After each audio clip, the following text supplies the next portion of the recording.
Hi, this is Andy with TEC. We're going to look at an Otis 211 controller in this machine room. This machine room is made up of not only the controller, but also the pump unit system. The controller for Otis 211, this is from 2006, and it's already obsolete.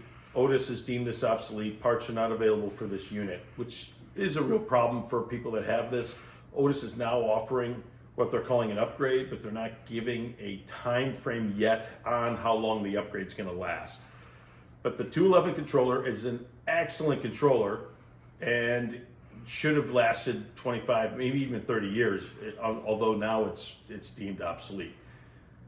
The pump unit system is also a good pump unit system. It's made by Otis, but it has different parts in it from different manufacturers. And the Maxon valve is a great valve, submersible pump unit.